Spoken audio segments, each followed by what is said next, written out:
पाकिस्तान ये जंग नहीं करना चाहता, लेकिन अगर पाकिस्तान पर जंग मुसल्लत कर दी जाती है तो यकीनन पाकिस्तान इससे पीछे नहीं हटेगा और पाकिस्तान एक के बाद ऐसे जो है वो अपने सुपरसोनिक बैलिस्टिक मिसाइल्स जो है वो इंडिया की जानिब दाग सकता है कि जो कि इंडिया को चंद मिनटों में जो है वो रेजा रेजा कर देगा और इंडिया के पास पीछे हाथ मलने को भी कुछ ना बचेगा। ये जो है वो पाकिस्तान के पास कौन कौन से मिसाइल्स हैं इस वीडियो में जो है वो आपको तफसीलन बताऊंगा। और इस पाकिस्तान और इंडिया की जो है वो जंग की कशीदगी के तहत जो है वो खैबर पख्तूनख्वा के 29 ऐसे अजला हैं जहां पर जो है वो सायरन जो है वो सेट कर दिए गए हैं कि अगर कोई ऐसी हंगामी और कशीदा जो सूरत हाल है ये बरकरार रहती है या इंडिया की जानिब से अगर कोई एक्टिविटी की जाती है तो उसके बाद जो है वो केपीकी के लोगों को जो है वो ऐसे साइरेंस के जरिए जो है वो अलार्म किया जाए ताकि लोग जो है वो अपनी हिफाजती इक़दामात कर लें, एहतियाती तदाबीर जो है वो इख्तियार कर लें, क्योंकि इसके बाद जो आगाज होगा वो होगा पाकिस्तान और भारत की जंग का। जी हाँ, आपको जो है वो आज की इस वीडियो में तमाम चीजें बताऊंगा। तो जी सबसे पहले पाकिस्तान के पास जो है वो सूरह नसर से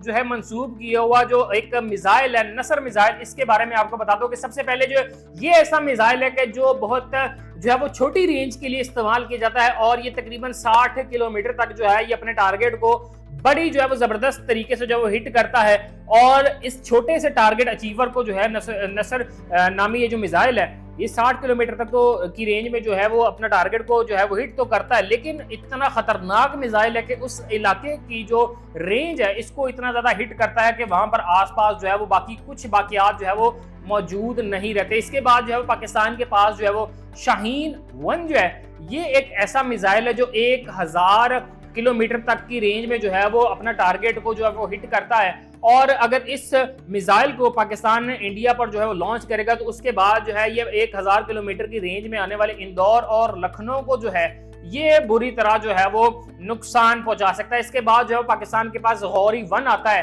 गौरी 1 जो है ये 1300 किलोमीटर से लेकर 1500 किलोमीटर तक की जो एक रेंज है इसमें जो है वो अपने टारगेट को हिट करता है और हिट जो है वो इतना जबरदस्त किस्म का करता है कि यकीन जाने कि जिस जगह पर ये लगता है वहां पर जो है वो इंसानी जिंदगियां जो है वो खत्म हो जाएंगी। और ये जो है ये मुमकिन तौर पर जो है बम्बई या झारखंड या छत्तीसगढ़ का जो इलाका है इन इलाकों को जो है वो हिट करने की सलाहियत रखता है। और ये जो इतनी सलाहियत जो इतनी जबरदस्त है कि इसमें कोई शुबा नहीं रहता कि ये अपने टारगेट को मिस करे। इसके बाद जो है वो अबाबील आता है। अबाबील जो है एक ऐसा मिसाइल है जो 2200 किलोमीटर की रेंज तक जो है वो अपने टारगेट को अचीव करता है। और यकीन करें कि अबाबील इतनी जबरदस्त किस्म की सलाहियत रखता है कि इसमें जो है वो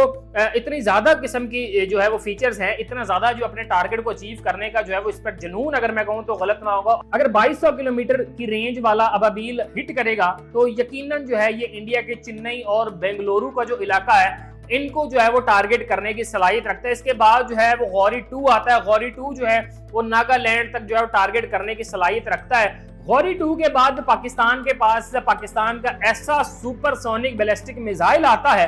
यकीनन जो कि पूरी दुनिया की नजरें इस मिसाइल पर होती हैं और ये इतना खतरनाक है यकीन माने कि अगर इंडिया की जानिब अगर इसको जो है वो दाग देती है पाकिस्तान आर्मी तो शाहीन 2 जो है ये 2500 किलोमीटर का जो रडार है इसके अंदर हमला करने की सलाहियत रखता है और पूरे इंडिया में इसको कहीं भी दागा जा सकता है। चूंकि रडार 2500 किलोमीटर का है तो ये पाकिस्तान ये इंडिया के किसी भी इलाके को हिट करने की सलाहियत रखता है और ये जो है वो हर चीज को रेजा रेजा करने की सलाहियत अपने अंदर रखता है। इसके बाद शाहीन 3 आता है और शाहीन 3 जो है ये 2750 किलोमीटर जो है वो टारगेट को हिट करने की सलाहियत रखता है। और ये वो सलाहियत है कि अगर इंडिया के मुल्हिका इलाकों के बाद इंडिया के पूरे एक जो मैप है इसके बाद इंडिया से बाहर भी अगर कहीं अटैक करना है तो शाहीन 3 जो है 2750 किलोमीटर की रेंज के साथ जो है वो इंडिया से अबव भी जो है वो अपने टारगेट को जो है वो अचीव करने की सलाहियत रखता है। यकीनन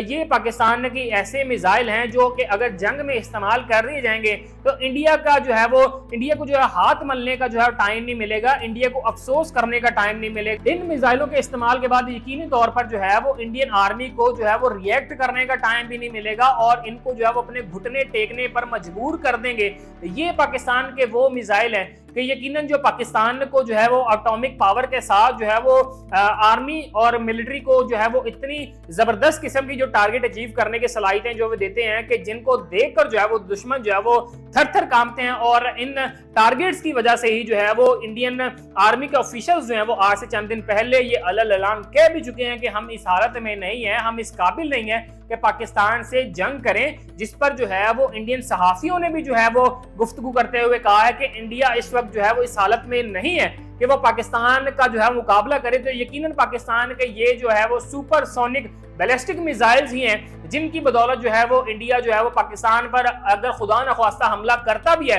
तो हमला करने से पहले भी 10 बार सोचेगा, और यकीनन हमला करने के बाद जब पाकिस्तान ये मिसाइल उन पर दागेगा तो यकीनन जो है वो एक बार नहीं, 10 बार नहीं, 100 बार नहीं, बल्कि 1000 मरतबा अपनी की हुई इस गलती पर जो है वो अफसोस करेगा। और अफसोस करने के बाद पीछे बचेगा तो सिर्फ और सिर्फ अफसोस और अपनी गलती पर की हुई जो है वो नदामत होगी। क्योंकि पाकिस्तान के ये मिसाइल जो है वो पीछे कुछ नहीं छोड़ेंगे, कोई मौका नहीं छोड़ेंगे। और यकीनन अगर मामलात जो है वो जंग की जानिब जाते हैं तो पाकिस्तान जो है फतहयाब होगा, क्योंकि पाकिस्तान के ये मिसाइल जो है वो इंडिया के कम से कम टारगेट से लेके इंडिया के बाहर मौजूद टारगेट्स को भी बआसानी अचीव करने की अपने अंदर सलाहियत रखते हैं।